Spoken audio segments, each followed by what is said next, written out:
جیسے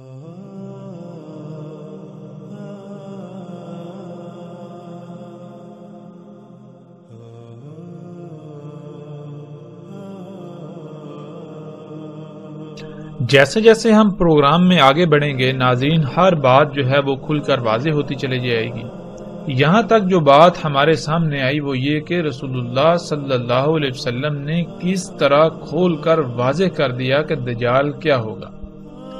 دجال انسان نہیں ہوگا، دجال شیطان ہوگا۔ شیطان کیا ہے؟ ہر وہ شے جو انسان کی ضرورت سے زائد ہے، اور وہ کیا ہے؟ وہ حیات الدنیا، دنیا کا مال و متاع، دنیاوی اشیاء۔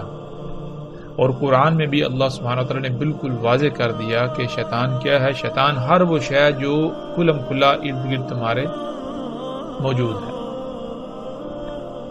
جو تمہیں اپنی طرف کھینچتی ہے، اللہ کی طرف جانے سے روکتی ہے۔ اتنا کچھ بیان کرنے کے باوجود، اتنا کچھ کھول کر بیان کرنے کے باوجود بھی رسول اللہ صلی اللہ علیہ وسلم نے یہ کہا، ذرا اس روایت پر نگاہ دوڑائیے۔ رسول اللہ صلی اللہ علیہ وسلم نے کہا، اس میں کچھ شک نہیں، میں نے تمہیں دجال کے بارے میں جو بھی ایجادات، حادثات، واقعات ہوں گے سب بیان کر دیا۔ اس کے باوجود مجھے یہ یقین ہے کہ وہ تمہاری عقلوں میں نہیں آئے گا، یعنی تم ان ایجادات وغیرہ کو دجال کی بجائے اپنا مسیحا تسلیم کر بیٹھو گے۔ اور حیران کن طور پر آج تک کیا یہ نہیں ہوا؟ آج اگر آپ سے پوچھا جائے یہ گاڑیاں، یہ جہاز، یہ مشینیں، یہ طرح طرح کی جدید سائنسی طریقے سے اگائی جانے والی فصلیں، یہ خوراکیں، یہ کیا ہیں؟ آج جس انسان سے بھی پوچھا جائے تو وہ آگے سے ایک ہی جواب دیتا ہے کہ یہ تو بہت ہی اچھی چیزیں ہیں، یہ تو انسان کے لیے مسیحا ہیں۔ ناظرین، مثال کے طور پر اگر ہم تھوڑا غور کریں تو آج سے چند دہائیاں پہلے یا چند صدیاں پیچھے چلے جائیں تو اس وقت جب ایک عورت کپڑے دھوتی تھی تو اس کو کتنی محنت کرنا پڑتی تھی، کتنی مشقت اٹھانا پڑتی تھی، لیکن آج جتنے کپڑے وہ پہلے ایک ماہ سے بھی زیادہ مدت میں دھوتی تھی، اس سے زیادہ کپڑے چند لمحوں کے اندر ایک مشین جو ہے وہ دھو کر، سکھا کر تیار کر کے دے دیتی ہے، جس مشین کو ہم واشنگ مشین کہتے ہیں۔ اور یہ مشین کیا ہے؟ انسان کے اپنے ہاتھوں سے خلق کی ہوئی ایک مخلوق۔ آج جب ہم کسی سے بھی پوچھیں کہ یہ مشین کیا ہے تو ہر ایک کا یہی جواب ہے کہ یہ مشین جو ہے یہ انسان کے لیے سہولت ہے، یہ انسان کے لیے فائدہ ہے۔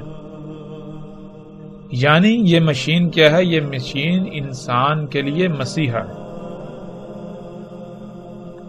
لیکن اس کی حقیقت کیا ہے وہ ہم نہیں دیکھتے۔ ہم صرف اس کا ایک ہی پہلو دیکھتے ہیں جو ہمیں فائدہ مند نظر آتا ہے، اس کا دوسرا پہلو ہم یکسر نظر انداز کر دیتے ہیں، اور اسی کو رسول اللہ صلی اللہ علیہ وسلم نے کہا تھا کہ دجال آور ہوگا۔ ناظرین، جیسا کہ اس روایت میں ہے، رسول اللہ صلی اللہ علیہ وسلم نے کہا، دجال کے فتنے سے اعظم نہ کوئی فتنہ تھا اور نہ ہوگا یہاں تک کہ قائم ہو جائے گی ساتھ، اور نہیں کوئی نبی مگر اور تحقیق ڈرایا اس نے اپنی قوم کو اس سے، یعنی دجال کے فتنے سے۔ اور میں تمہیں اس کی خبر دیتا ہوں ایک ایسی شے کی جو کسی نبی نے خبر نہیں دی، کہ اس میں کچھ شک نہیں وہ آور ہوگا، اور میں گواہی دیتا ہوں میں اس پر شاہد ہوں کہ اس میں کچھ شک نہیں، اللہ ہرگز اور نہیں ہے۔ تو ناظرین، اور کسے کہتے ہیں؟ یہاں پر ہم سب سے پہلے لفظ اور کو سمجھتے ہوئے آگے بڑھتے ہیں۔ جب تک ہم لفظ اور کو نہیں سمجھیں گے تب تک ہم پر یہ بات واضح نہیں ہوگی، کیونکہ اور کا معنی کانا کے کر دیے جاتے ہیں۔ جب اس روایت کے اس حصے کا ترجمہ کیا جاتا ہے تو وہ ترجمہ یہ کیا جاتا ہے کہ اس میں کچھ شک نہیں، وہ کانا ہوگا اور اللہ جو ہے وہ کانا نہیں ہے۔ نعوذ باللہ، کیا یہ تسلیم کر لیا جائے کہ اللہ کی دو آنکھیں ہیں جیسے ایک انسان کی دو آنکھیں ہوتی ہیں؟ اس کا تو یہ مطلب ہو جاتا ہے کہ اگر دیکھو جو سامنے آیا جس نے آ کر رب ہونے کا دعویٰ کیا، اگر تو اس کی دو آنکھیں ہوئی تو وہ تو تمہارا رب ہو سکتا ہے، لیکن اس کی ایک آنکھ ہوگی۔ مطلب کیا؟ مطلب یہ کہ نعوذ باللہ ثم نعوذ باللہ کہ اللہ جو ہے، اللہ کی ذات کی دو آنکھیں وہ بھی انسان کی طرح کی۔ یہ تو اللہ سبحانہ و تعالیٰ کے اوپر بہت بڑا بہتان جو ہے وہ باندھا جاتا ہے اور باندھا جا رہا ہے۔ اور کسے کہتے ہیں؟ اور کہتے ہیں کسی بھی شے کے ایک ہی پہلو کو دیکھنا۔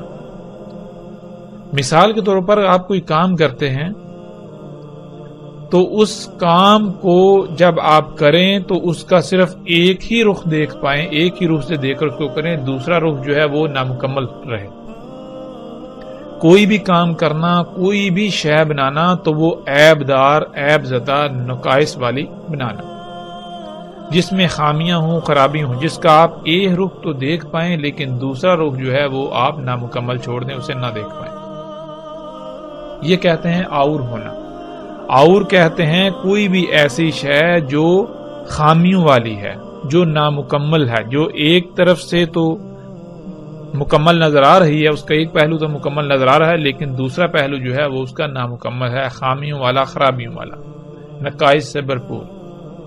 ناظرین، اللہ سبحانہ و تعالیٰ قرآن میں کہتے ہیں کہ اللہ نے ہر شے کا اس سے جوڑا بنایا۔ تو اسی طرح کوئی بھی شے ہے، کوئی بھی خلق ہے تو اس کا صرف فائدہ ہی نہیں، اس کا نقصان بھی ہوتا ہے۔ جب آپ کوئی بھی شے خلق کرتے ہیں یا کوئی کام کرتے ہیں تو اس کے دو پہلو ہوتے ہیں، ایک اس کا فائدے والا پہلو اور دوسرا اس کا نقصان والا پہلو۔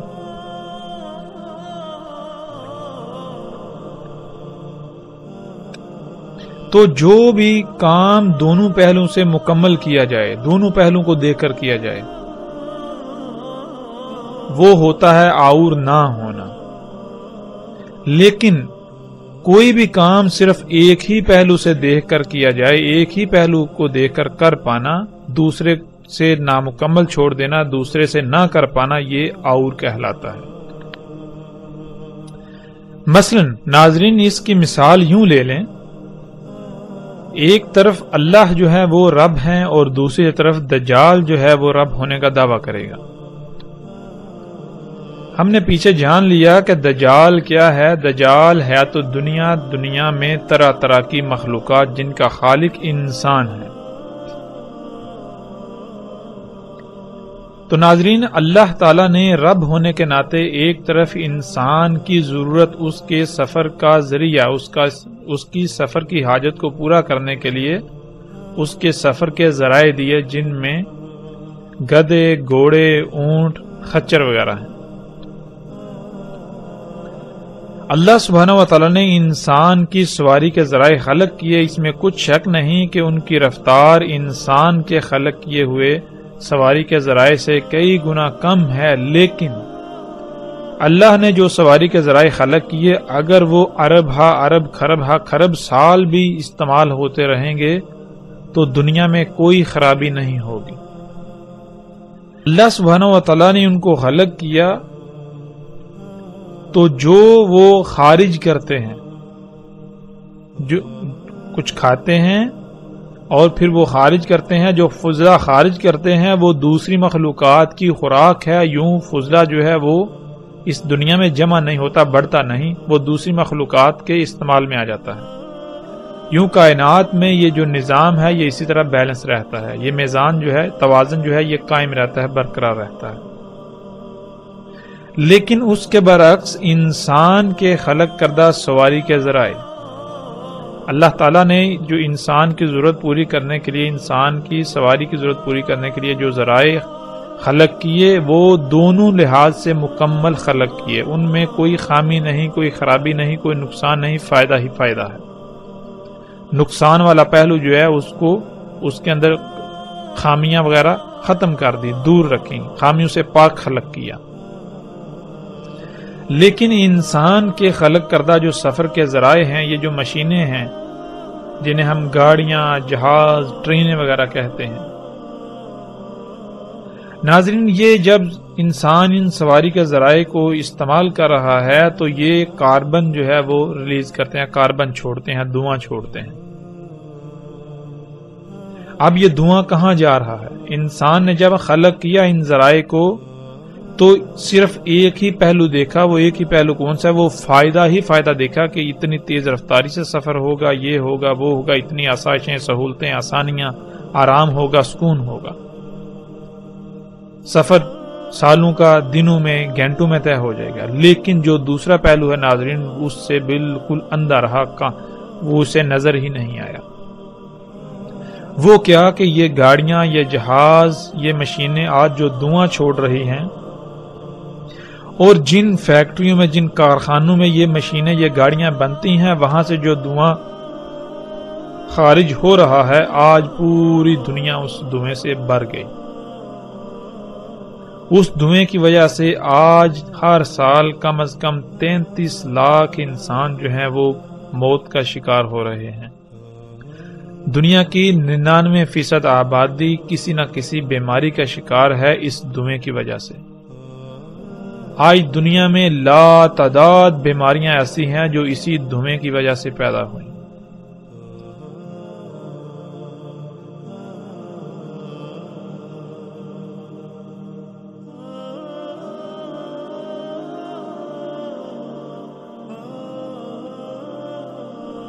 آج دنیا میں لا تعداد مخلوقات ایسی ہیں جن کا قتل ہوا، جو صفحہ ہستی سے مٹ گئیں، اور وہ اسی دھویں کی وجہ سے۔ ناظرین آج آسمان پھٹ چکا، اور آسمان کس وجہ سے پھٹا؟ اسی دھویں کی وجہ سے۔ تو آج جب کسی سے پوچھا جاتا ہے کہ یہ سواریاں جو ہیں یہ کیا ہیں، یہ تو نقصان ہے، یہ فائدہ مند نہیں ہے، تو آگے سے کہا جاتا ہے نہیں، یہ تو مسیحا ہیں۔ دیکھو پہلے جو تم سفر کرتے تھے، سالوں میں کرتے تھے، اتنی تکلیفیں، مصیبتیں اٹھاتے تھے، حج کرنے جاتے تھے، تمہیں مہینے، سال لگتے تھے، رستے میں ذل و رسوا ہوتے تھے، تکلیفیں اٹھانی پڑتی تھی، مشقت اٹھانی پڑتی تھی، حج کرتے تھے، بوڑھے حج نہیں کر سکتے تھے۔ آج دیکھو یہ سواری کے ذرائع خلق کیے تو تم بڑے آرام سے بیٹھ کر جاتے ہو، اور وہی انہی مخلوقات جو ہیں یہ ان سے سہولتیں، فائدے اٹھاتے ہو اور حج کر کے گھر آ جاتے ہو۔ کتنا آرام دہ! یہ نقصان ہے یا فائدہ ہے؟ یہ فساد ہے یا اصلاح ہے؟ یہ دجال ہے یا مسیحا ہے؟ تو اس کو اصلاح پیش کرتے ہیں، اس کو مسیحا بنا کر پیش کرتے ہیں، اور اس کو پھر دنیا کی اکثریت جو ہے اسی کو مسیحا تسلیم کر رہی ہے۔ آج اس سب کو رب بنا کر بیٹھی ہوئی ہے۔ یہ ہے آور ہونا۔ تو دجال جو ہے وہ آور ہوگا، یعنی ہر وہ شے دجال ہوگی جس میں خامیاں ہوں گی، نقائص ہوں گے، خرابیاں ہوں گی۔ جو ایسی شے کو خلق کرے گی، خامیوں والی شے کو خلق کرے گی، خرابیوں والی اشیاء کو خلق کرے گی، وہ جو خالق ہوگا وہ دجال ہوگا۔ اللہ جو ہے وہ آور نہیں ہے۔ مطلب کیا؟ اللہ جو ہے وہ سبحان ہے، اللہ پاک ہے اس سے کہ وہ عیبدار خلق کرے۔ اللہ کوئی بھی کام جو کرتا ہے وہ اس کام کے دونوں پہلوؤں سے اس شے کو مکمل کرتا ہے۔ اللہ کی ذات جو بھی کام کرتی ہے، اللہ جو بھی کام کرتا ہے، وہ دونوں پہلوؤں سے مکمل، ہر قسم کی خامیوں، خرابیوں سے پاک خلق کرتا ہے اللہ۔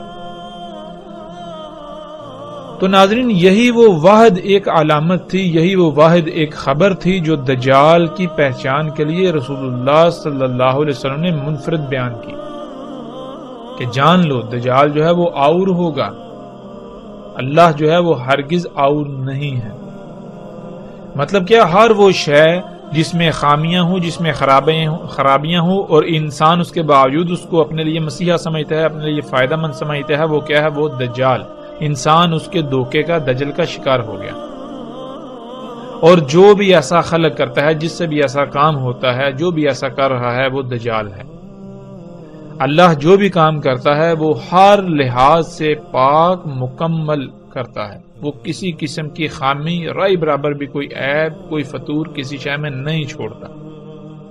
تو جس شے میں بھی ہمیں یہ بات نظر آئے، خامی نظر آئے، خرابی نظر آئے، تو وہ کیا ہے؟ وہ دجال ہے، لہذا اس سے بچنا۔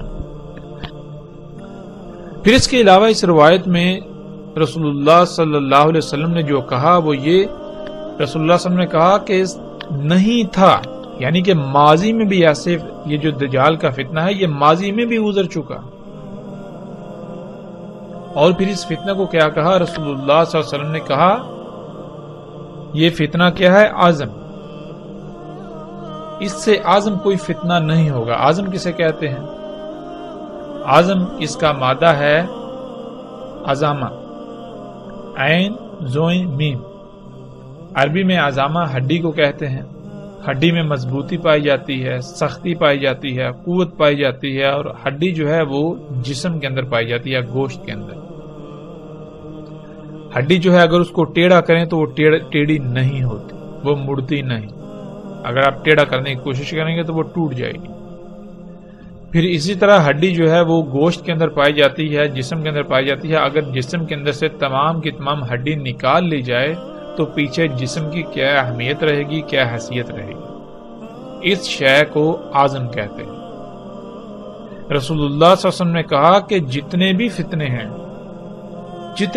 ہیں ان میں سے اعظم جو ہے فتنہ دجال ہے، یعنی کہ دجال کا فتنہ ایسا فتنہ ہے اگر اس فتنے کو فتنوں سے نکال دیا جائے تو باقی فتنوں کی اہمیت و حیثیت بالکل ایسی ہی رہ جائے گی جیسے جسم کے اندر سے، گوشت کے اندر سے تمام کی تمام ہڈی نکال لی جائے تو جو جسم کی اہمیت و حیثیت رہ جاتی ہے۔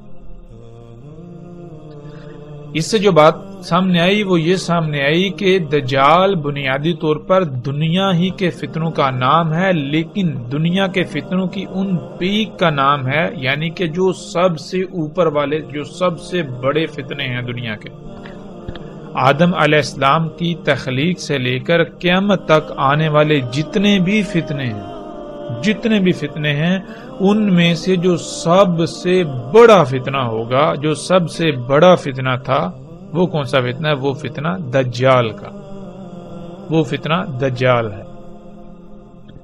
یعنی کہ اب فتنہ کسے کہتے ہیں یہاں ہمیں یہ بھی سمجھنا بہت ضروری ہے۔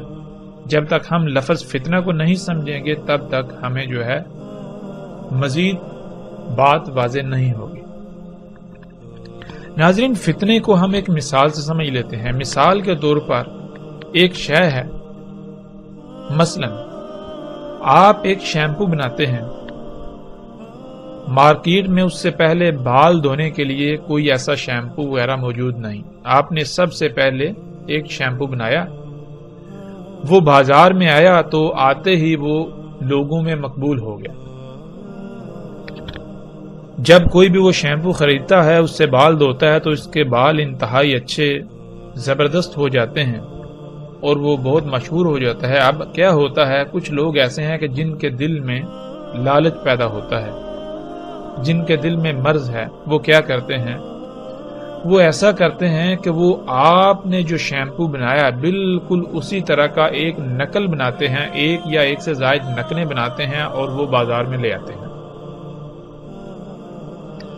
تو ناظرین، جب تک بازار میں آپ کا بنایا ہوا ایک ہی شیمپو موجود ہے تب تک اگر کوئی بچہ جائے، نوجوان جائے، بوڑھا جائے، عالم جائے، جاہل جائے، کوئی بھی جائے، اس اس کو کسی قسم کی کوئی پریشانی لاحق نہیں ہوگی، وہ دکاندار کو پیسے دے گا، قیمت دے گا اور شیمپو اٹھا کر لے آئے گا۔ لیکن جب اس اصل کے مقابلے میں ایک یا ایک سے زائد نقالیں آ گئیں تو جب بھی کوئی جائے گا، خواہ وہ بڑے سے بڑا علم رکھنے والا ہی کیوں نہ جائے، جب وہ جائے گا اور شیلف پر پڑے ہوئے شیمپو دیکھے گا، ایک ہی لیبل کے اندر 10 بوتلیں پڑی ہوئی ہیں، تو ان میں سے جب وہ ایک خرید کر لے آئے گا، آ کر جب استعمال کرے گا تو اسے پتا چلے گا وہ یہ تو جعلی ہے، یہ تو نکلی ہے۔ اب جب دوبارہ اگر وہ خریدنے جاتا ہے یا آپ خریدنے جاتے ہیں تو آپ کے اوپر یہ امتحان جو ہے وہ طاری ہو جائے گا، آپ ایک امتحان میں پڑ جائیں گے کہ آیا ان میں سے اصلی کون سا ہے۔ کیوں؟ اس لیے کہ 10 بوتلیں پڑی ہوئی ہیں، ان میں سے ایک اصلی ہے، باقی 9 جو ہیں وہ جعلی ہیں۔ اب دیکھنے میں جو ساری وہ بالکل ایک جیسی لگ رہی ہے، ایک جیسی تو دور کی بات ہے، جو نقل ہے وہ ایسی بنائی گئی کہ جو اصل ہے وہ نقل کے مقابلے پر نقل نظر آ رہی ہے۔ تو ناظرین، ایسے میں کوئی بھی انسان جب جائے گا، ہاں وہ کتنے ہی علم والا کیوں نہ ہو، تو اس کے اوپر ایک امتحان جو ہے وہ برپا ہو جائے گا کہ آیا ان میں سے اصل کون سی ہے، ان میں سے اصل شیمپو کون سا ہے۔ اس شے کو، اس امتحان کو، ایسے امتحان میں پڑ جانے کو فتنہ کہا جاتا ہے۔ اللہ سبحانہ و تعالیٰ نے انسان کو خلق کر کے دنیا میں ایک مقصد کے لیے بھیجا۔ اس مقصد کو پورا کرنے کے لیے اللہ سبحانہ و تعالیٰ نے انسان کو ایک طریقہ بتایا، جس طریقے کو، جس فارمولے کو دین کہا جاتا ہے، اور اس دین کا نام یعنی اس فارمولے کا نام اسلام رکھا، سلامتی پانے کا طریقہ۔ یعنی کہ دنیا میں تمہیں ایک محدود مدت تک موقع دیا جا رہا ہے، ایک مقصد ہے، اس کو تم نے پانا ہے، حاصل کرنا ہے، اس کو پورا کرنا ہے۔ اس مقصد کو پورا کرنے کے لیے تمہیں یہ طریقہ کام آئے گا، اس طریقے پر عمل کرتے ہوئے تم اس مقصد کو پورا کر لو گے۔ تو جب تک دنیا میں صرف وہی ایک فارمولا، وہی ایک دین رہے گا تو کوئی فتنہ نہیں، یعنی کوئی امتحان نہیں۔ ہر خاص و عام کو، بچہ ہے، بوڑھا ہے، نوجوان ہے، عالم ہے، علم نہیں ہے، سب کے اوپر واضح ہوگا کہ دنیا میں آنے کا مقصد کیا ہے اور اس مقصد کو پورا کرنے کا طریقہ کیا ہے، کیسے پورا کرنا ہے۔ لیکن جب اللہ سبحانہ و تعالیٰ کے دیے ہوئے ایک دین، ایک طریقے کے برعکس اور طریقے بھی کھڑے کر دیے جائیں کہ انسان کو یہ پتہ ہی نہ چلے کہ دنیا میں آنے کا مقصد کیا ہے، جب ایک کے مقابلے پر 2 یا 2 سے زائد اور طریقے ہیں تو پھر انسان جو ہے وہ امتحان میں پڑ جائیں گے کہ آیا ان میں سے اصل کون سا ہے، کہ دنیا میں آنے کا مقصد کیا ہے، وہ مقصد پورا کیسے کیا جائے گا۔ تو یہ جو بات ہے، یہ جو امتحان ہے، یہ فتنہ کہلاتا ہے۔ تو اللہ سبحانہ و تعالیٰ نے جب انسان کو دنیا میں ایک محدود مدت کے لیے موقع دیا، ایک مقصد کو پورا کرنے کے لیے، اس مقصد کو پورا کرنے کے لیے ایک دین دے دیا، ایک طریقہ دے دیا کہ دنیا میں تمہارا آنے کا مقصد یہ ہے، یہ ایسے پورا ہوگا، تو پھر ناظرین شیاطین نے اس کے مقابلے پر اور طریقے کھڑا کرنے شروع کر دیے، فتنے کھڑے کرنا شروع کر دیے۔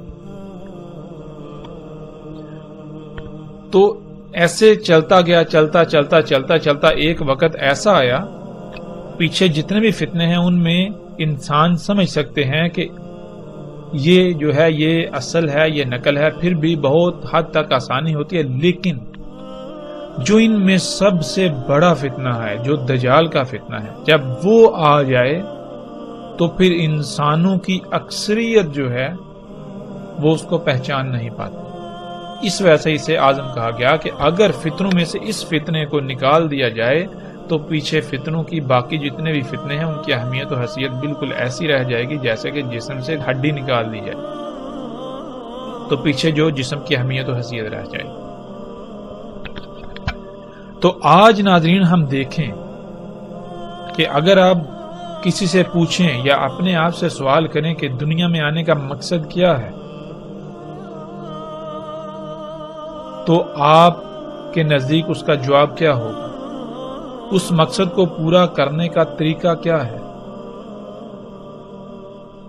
کسی سے بھی سوال کریں، سوال کرنے کی ضرورت ہی نہیں ہے۔ اگر آج ہم انسانوں کو دیکھیں تو ہر انسان آج حیات الدنیا کے پیچھے بھاگ رہا ہے، یہاں تک کہ جب کسی کے ہاں کوئی بچہ پیدا ہوتا ہے تو جیسے ہی بچہ پیدا ہوتا ہے اسی وقت والدین کے دل میں یہ خواہش پیدا ہوتی ہے کہ ہم اس کو بڑا جب یہ ہوگا تو اس کو ڈاکٹر بنائیں گے، اس کو انجینئر بنائیں گے، اس کو سائنٹسٹ بنائیں گے، فزسٹ بنائیں گے، کیمسٹ بنائیں گے،